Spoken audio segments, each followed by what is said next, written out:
कहते हैं अगर कुछ ठान लिया जाए, थोड़ा जुनून और हिम्मत का साथ मिल जाए तो कुछ भी नामुमकिन नहीं है। ऐसा ही कुछ कर दिखाया है बेंगलुरु में रहने वाली 37 साल की अनुप्रिया राघव ने, जो कि एक न्यूट्रिशन और फिटनेस कंसल्टेंट है। उन्होंने अब तक करीब 500 से भी ज्यादा लोगों के वजन घटाने में और एक बेहतरीन जीवन शैली की शुरुआत करने में मदद की है। लेकिन आपको ये जानकर ये हैरानी होगी कि कभी अनुप्रिया खुद 115 किलोग्राम की थी, लेकिन मजबूत इच्छा शक्ति की बदौलत उन्होंने 18 महीने में 50 किलोग्राम वजन कम कर लिया और वो कर दिखाया, जो एक मिसाल है। अनुप्रिया ने जब खुद को पूरी तरह से बदल लिया तो दूसरों की मदद करने की भी ठानी, लेकिन उन्होंने सिर्फ अपने अनुभव के आधार पर ये काम नहीं किया, बल्कि INFS से एक एडवांस न्यूट्रिशन कोर्स किया ताकि वह लोगों को उनके हिसाब से मदद कर पाएं। आज उनके क्लाइंट सिर्फ भारत में ही नहीं बल्कि दूसरे देशों से भी हैं। शुरू के 1 साल उन्होंने मुफ्त में लोगों को कोचिंग दी और उनके मार्गदर्शन में जब लोगों की जिंदगी बदलने लगी तो उन्होंने इसे अपना प्रोफेशन बना लिया।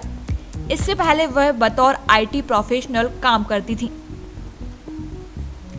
अनुप्रिया ने अपने एक इंटरव्यू में बताया कि बचपन से ही मेरा वजन काफी ज्यादा रहा है, लेकिन प्रेगनेंसी के बाद ये बहुत ज्यादा बढ़ गया। मेरा वजन लगभग 115 किलोग्राम था और मेरे लिए दिन के सामान्य काम करना भी मुश्किल होता था। बढ़ते वजन की वजह से मुझे बहुत परेशानी झेलनी पड़ती थी। हर किसी की तरह मैं भी यही सोचती थी कि मेरा वजन घट जाए। मैंने इसके लिए सब कुछ ट्राई किया, जैसे व्रत रखना, दरगाह पर मन्नत मांगना कि मेरा वजन कम हो जाए, मसाज थेरेपी, जिम और भी बहुत कुछ, लेकिन कुछ भी काम नहीं कर रहा था।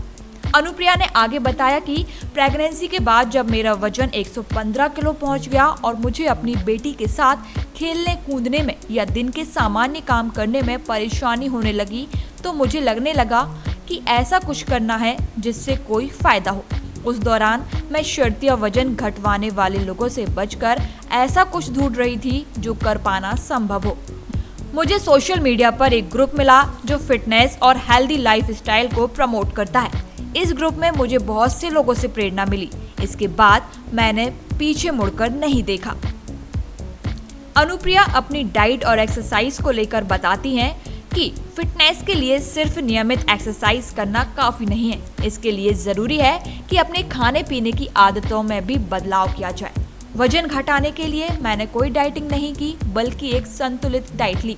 इसके साथ मैंने शुरुआत में वेट ट्रेनिंग की, जैसे डंबल करना। मैंने किसी भी तरह की कोई कार्डियो एक्सरसाइज नहीं की। मैंने देखा कि मैं जो कुछ भी खा रही हूँ उसमें से क्या मेरे लिए सही है और क्या नहीं। धीरे धीरे मैंने अपने खाने को संतुलित किया, लेकिन इसके लिए मैंने कोई हाई-फाई चीजें जैसे क्विने, ब्राउन राइस या ब्राउन शुगर जैसी चीजें खाने में शामिल नहीं की। मैंने बल्कि साधारण चीजों को ही अपनी डाइट में शामिल किया। अपनी रसोई से मैंने सभी तरह के रिफाइंड ऑयल हटा दिए और सिर्फ घी में खाना बनाने लगी। खाने में ही नमक का कम से कम इस्तेमाल किया और चीनी तो बिल्कुल ही बंद कर दी। अपने खाने में हरी पत्तेदार सब्जियों को शामिल किया और ज्यादा से ज्यादा पानी पिया। नाश्ते की बात करें तो ब्लैक कॉफी के साथ अंडे और बादाम। हालांकि अभी मैं नाश्ता नहीं करती हूँ क्योंकि मुझे यह तरीका सूट करता है। मैं लंच में रोटी, चावल, दाल, हरी सब्जियाँ, डोसा, इडली, सांभर जैसी चीजें लेती हूँ। मेरी कोशिश रहती है कि लंच में ऐसी चीजें खाई जाएं जिससे मुझे 70 ग्राम कार्ब्स और 30 ग्राम प्रोटीन मिले। रात में पनीर और दाल जैसी चीजें खाती हूँ। अपने रूटीन के हिसाब से मैं चिकन बिरयानी भी अपनी खुराक में शामिल किए हुए हूँ, लेकिन सभी चीजें एकदम नाप तौल कर होती हैं। समय समय पर एक्सरसाइज के रूटीन के हिसाब से डाइट में बदलाव भी होते रहते हैं। बस हमारी कोशिश हमारे खाने को स्वस्थ और संतुलित रखने की होनी चाहिए। अनुप्रिया बताती हैं कि ये सफर काफी मुश्किल था, खासकर की शुरुआत में, क्योंकि हम धैर्य नहीं रख पाते हैं। लेकिन जब एक बार आपको बदलाव दिखने लगता है तो आप हर चुनौती को पार करने की कोशिश में जुट जाते हैं। मैं खुद भी कई बार सोचती थी कि इतनी मेहनत के बावजूद कुछ नहीं हो रहा है, लेकिन फिर भी अपनी पुरानी तस्वीरें देखती, अपने कपड़ों को देखती जो ट्रिपल एक्सल साइज के थे। उन्हें देखकर मुझे और जोश आता कि मुझे मेहनत करनी है और फिट होना है, क्योंकि ये बात पक्की है कि फिटनेस कोई चमत्कार नहीं है, इसलिए आपको कड़ी मेहनत करनी होगी। आज मेरे कपड़ों का साइज मीडियम है और जब अपनी पुरानी तस्वीरों को मैं अपनी आज की तस्वीरों के साथ देखती हूँ तो खुद पर गर्व होता है। साथ ही अपने आप को हमेशा फिट रखने का हौसला भी मिलता है। तो ये थी कहानी अनुप्रिया की। ऐसे ही पॉजिटिव स्टोरी देखने के लिए STVN इंडिया के चैनल को सब्सक्राइब करें।